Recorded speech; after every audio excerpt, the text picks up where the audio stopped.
Treasure Island by Robert Louis Stevenson. Part 2.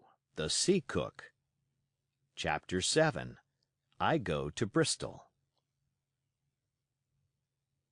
It was longer than the squire imagined ere we were ready for the sea, and none of our first plans, not even Dr. Livesey's, of keeping me beside him, could be carried out as we intended. The doctor had to go to London for a physician to take charge of his practice. The squire was hard at work at Bristol, and I lived on at the Hall under the charge of old Redruth, the gamekeeper, almost a prisoner, but full of sea dreams and the most charming anticipations of strange islands and adventures. I brooded by the hour together over the map, all the details of which I well remembered. Sitting by the fire in the housekeeper's room, I approached that island in my fancy from every possible direction. I explored every acre of its surface.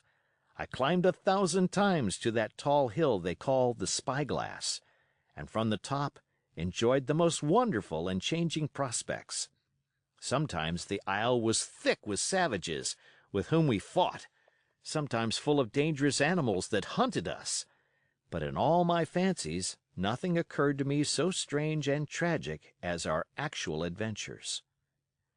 So the weeks passed on, till one fine day there came a letter addressed to Dr. Livesey with this addition: to be opened, in the case of his absence, by Tom Redruth or young Hawkins.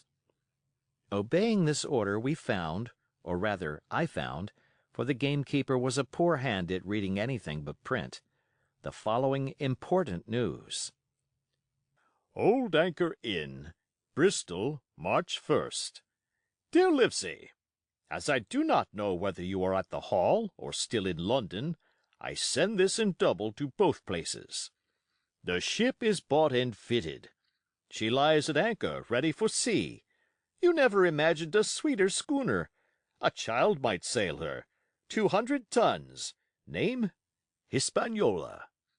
I got her through my old friend Blandly, who has proved himself throughout the most surprising trump. The admirable fellow literally slaved in my interest, and so, I may say, did everyone in Bristol, as soon as they got wind of the port we sailed for. Treasure, I mean. Redruth, said I, interrupting the letter, Dr. Livesey will not like that. The squire has been talking after all. Well, who's a better right? Growled the gamekeeper. A pretty rum go if Squire ain't to talk for Dr. Livesey, I should think. At that, I gave up all attempts at commentary and read straight on. Blandly himself found the Hispaniola, and by the most admirable management got her for the merest trifle. There is a class of men in Bristol monstrously prejudiced against Blandly. They go the length of declaring that this honest creature would do anything for money, that the Hispaniola belonged to him, and that he sold it me absurdly high. The most transparent calumnies. None of them dare, however, to deny the merits of the ship. So far there was not a hitch. The workpeople, to be sure, riggers and what not, were most annoyingly slow, but time cured that. It was the crew that troubled me. I wished a round score of men, in case of natives, buccaneers, or the odious French, and I had the worry of the deuce itself to find so much as half a dozen, till the most remarkable stroke of fortune brought me the very man that I required. I was standing on the dock, when, by the merest accident, I fell in talk with him. I found he was an old sailor, kept a public-house, knew all the seafaring men in Bristol, had lost his health ashore, and wanted a good berth as cook to get to sea again. He had hobbled down there that morning, he said, to get a smell of the salt. I was monstrously touched. So would you have been, and out of pure pity I engaged him on the spot to be ship's cook. Long John Silver he is called, and has lost a leg. But that I regarded as a recommendation, since he lost it in his country's service under the immortal Hawk. He has no pension, Livesey. Imagine the abominable age we live in. Well, sir, I thought I had only found a cook, but it was a crew I had discovered. Between Silver and myself we got together in a few days a company of the toughest old salts imaginable. Not pretty to look at, but fellows, by their faces, of the most indomitable spirit. I declare we could fight a frigate. Long John even got rid of 2 out of the 6 or 7 I had already engaged. He showed me in a moment that they were just the sort of freshwater swabs we had to fear in an adventure of importance. I am in the most magnificent health and spirits, eating like a bull, sleeping like a tree. Yet I shall not enjoy a moment till I hear my old tarpaulins tramping round the capstan. Seaward, ho! Hang the treasure! It's the glory of the sea that has turned my head. So now, Livesey, come post. Do not lose an hour, if you respect me. Let young Hawkins go at once to see his mother, with Redruth for a guard, and then both come full speed to Bristol. John Trelawney. Postscript. I did not tell you that Blandley, who, by the way, is to send a consort after us if we don't turn up by the end of August, had found an admirable fellow for sailing master, a stiff man, which I regret, but in all other respects a treasure. Long John Silver unearthed a very competent man for a mate, a man named Arrow. I have a bo'sun who pipes, Livesey, so things shall go man-o'-war fashion on board the good ship Hispaniola.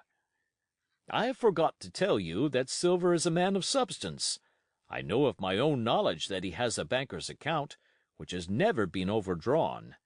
He leaves his wife to manage the inn, and as she is a woman of color, a pair of old bachelors like you and I may be excused for guessing that it is the wife, quite as much as the health, that sends him back to roving. J.T. P.P.S. Hawkins may stay one night with his mother. J.T. You can fancy the excitement into which that letter put me.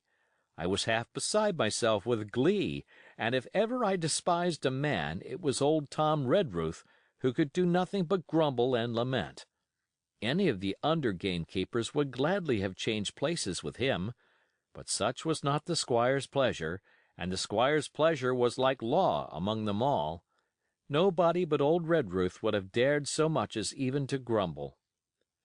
The next morning he and I set out on foot for the Admiral Benbow, and there I found my mother in good health and spirits. The captain, who had so long been a cause of so much discomfort, was gone where the wicked cease from troubling.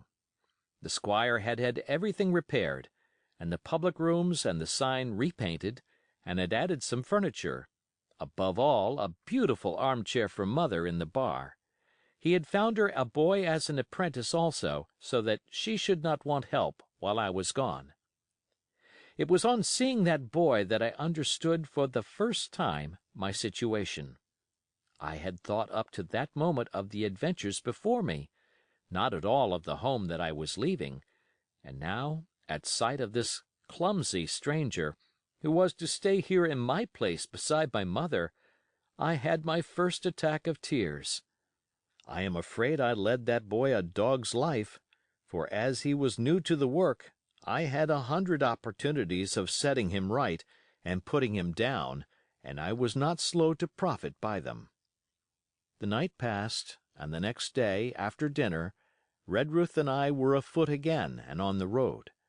I said good-bye to mother and the cove where I had lived since I was born, and the dear old Admiral Benbow. Since he was repainted, no longer quite so dear. One of my last thoughts was of the captain, who had so often strode along the beach with his cocked hat, his saber-cut cheek, and his old brass telescope. Next moment we had turned the corner, and my home was out of sight. The mail picked us up about dusk at the Royal George on the Heath.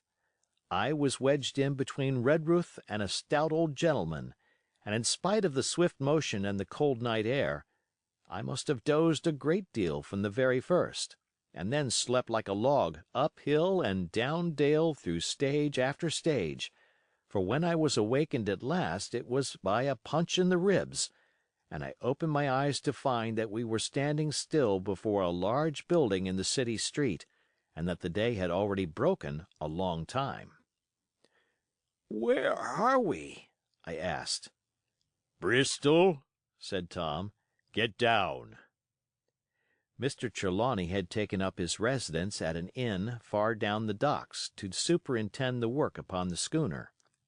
Thither we had now to walk, and our way, to my great delight, lay along the quays and beside the great multitude of ships of all sizes and rigs and nations.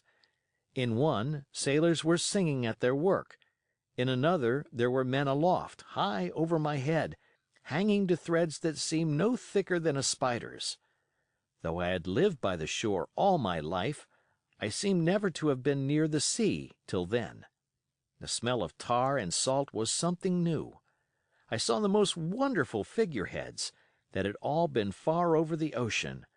I saw besides many old sailors, with rings in their ears, and whiskers curled in ringlets, and tarry pigtails, and their swaggering, clumsy sea walk. And if I had seen as many kings or archbishops, I could not have been more delighted.